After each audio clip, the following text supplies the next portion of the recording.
Hello दोस्तों, नमस्कार, जय हिंद, वंदे मातरम। Welcome to let's know with MKS study platform. आज आपका स्वागत है हिंदी के सेशन में। आज हम एमसीक्यू के प्रश्नों को हल करेंगे। तो आइए शुरू करते हैं प्रश्नों को।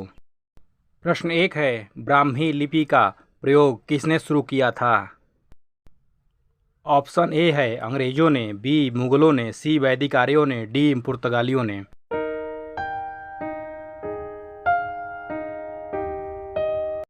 सही जवाब है ऑप्शन सी, वैदिक आर्यों ने। सभी प्रकार के भाषाओं को लिखने और पढ़ने के लिए लिपि की आवश्यकता होती है। जैसे हिंदी के लिए देवनागरी लिपि, पंजाबी के लिए गुरुमुखी लिपि, तो इसी प्रकार से ब्राह्मी लिपि का प्रयोग सबसे पहले वैदिक आर्यों ने किया। दोस्तों आइए अगला प्रश्न देखते हैं।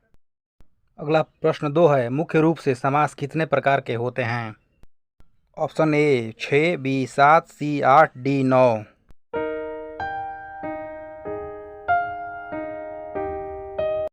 सही जवाब ऑप्शन ए 6।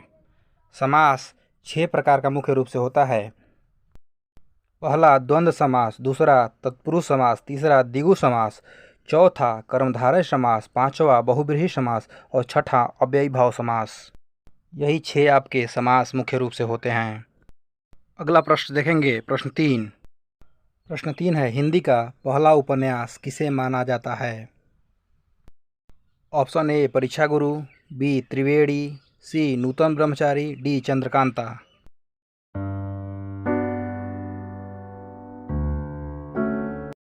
सही जवाब है ऑप्शन ए परीक्षा गुरु।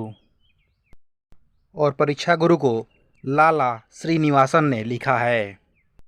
तो दोस्तों हिंदी का पहला उपन्यास परीक्षा गुरु, ऑप्शन ए सही होगा। अगला प्रश्न देखेंगे दोस्तों। प्रश्न 4 है, अलंकार में किस उपसर्ग का प्रयोग हुआ है? ऑप्शन ए अलम, बी अलन, सी अल, डी अल। आपका सही जवाब हो जाएगा ऑप्शन ए अलम। दोस्तों उपसर्ग जो होता है वह शब्द का एक अंश होता है और शब्द से पहले लगता है। और अलम में दोस्तों 2 नाम हैं, एक तो आभूषण, एक काव्य का आभूषण।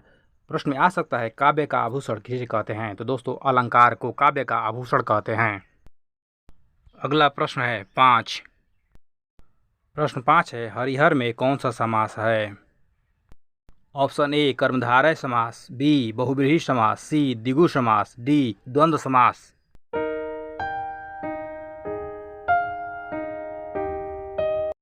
सही जवाब है ऑप्शन डी द्वंद्व समास।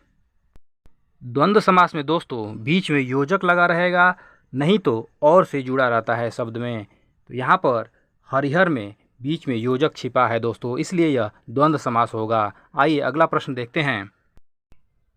प्रश्न 6 है, पुरस्कार का विलोम शब्द है? ऑप्शन ए आशीर्वाद, बी दंड, सी कृपा, डी सराहना।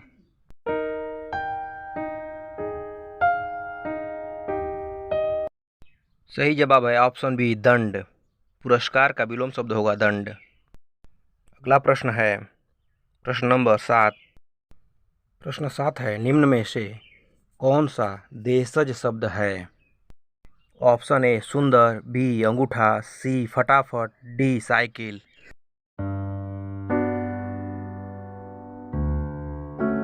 हो जाएगा विकल्प सी फटाफट। जिसकी उत्पत्ति का कोई पता ही ना हो वही शब्द देशज होता है दोस्तों। जैसे कि हवा चल रही है, फर फर फर। गाड़ी की आवाज़ कैसे आ रही है? फट फट फट। अपने आप हम साउंड के हिसाब से आवाज़ जब निकलती है तो उसी को देशज शब्द बोलते हैं। जैसे दिल धड़क रहा है, धड़ धड़ धड़, इसी को देशज शब्द बोलते हैं। तो आपका आंसर हो जाएगा विकल्प नंबर सी फटाफट। अगला प्रश्न प्रश्न 8 है। प्रश्न 8 है, धनी का विलोम शब्द है? ऑप्शन ए रीढ़, बी दरिद्र, सी लोभी, डी ऋणदार।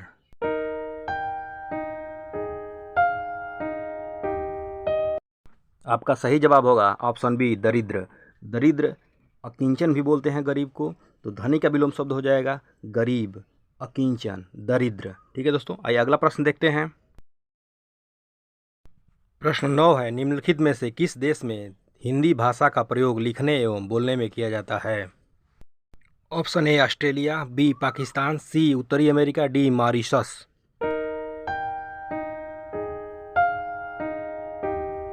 आपका सही जवाब हो जाएगा मॉरिशस, ऑप्शन डी। इंडिया में हिंदी ऑफिशियल लैंग्वेज है, तो हिंदी का ही एक पार्ट है भोजपुरी, तो मॉरिशस में भोजपुरी और हिंदी दोनों देखने को मिलता है दोस्तों, ऑफिशियल में भी यूज किया जाता है। अगला प्रश्न 10 है। प्रश्न 10 है, निम्नलिखित में से ऊष्म व्यंजन कौन से हैं? ऑप्शन ए स, बी अ ब द, सी च छ ज, डी य र व।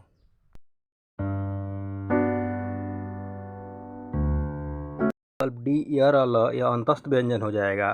सी च छ ज यह आपका तालव्य व्यंजन हो जाएगा। और अ ब द यह कोई नहीं है, आपका विकल्प सही हो जाएगा ए स यह ऊष्म व्यंजन है दोस्तों। अगला प्रश्न 11 देखेंगे।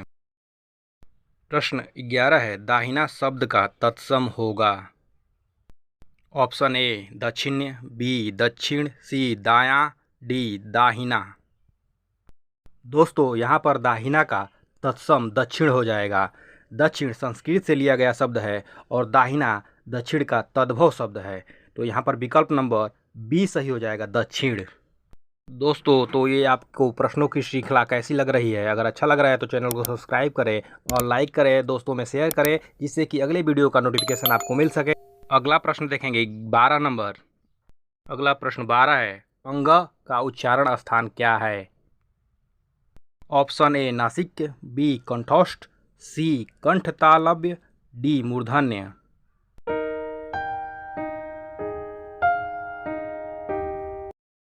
अंग अक्षर जो है दोस्तों यह पंचमाक्षर है, पांचवा अक्षर है, क वर्ग का पांचवा अक्षर है।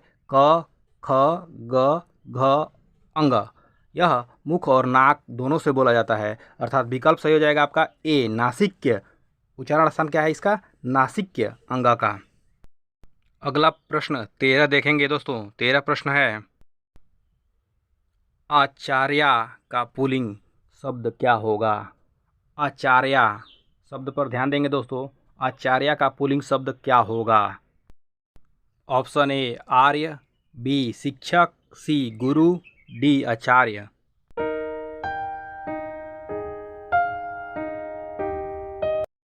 आचार्य का मतलब फीमेल टीचर। आचार्य फीमेल टीचर और आचार्य मतलब गुरु मेल टीचर हो जाएंगे, तो यहाँ पर विकल्प आपका सही हो जाएगा, विकल्प नंबर डी आचार्य।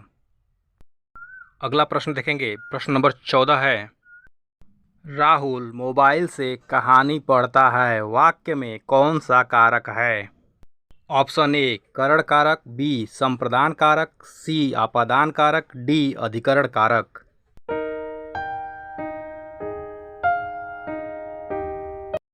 करण कारक से आता है, संप्रदान कारक में के लिए आता है, आपादान कारक से अलगाव के भाव में आता है, अधिकरण कारक में पर आता है।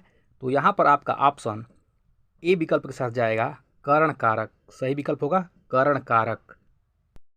क्योंकि दोस्तों राहुल मोबाइल से कहानी पढ़ता है, यानी मोबाइल से वह जुड़ा हुआ है, तो यहाँ पर करण कारक होगा। मोबाइल से अलगाव के भाव में तो आ नहीं रहा है यहाँ पर, तो आपका ऑप्शन ए सही हो जाएगा, करण कारक। अगला प्रश्न देखेंगे 15 नंबर। क्वेश्चन 15, भारतेंदु जी ने किस पत्रिका का संपादन किया? ऑप्शन ए सरस्वती, बी कवि वचन सुधा, सी मर्यादा, डी माधुरी।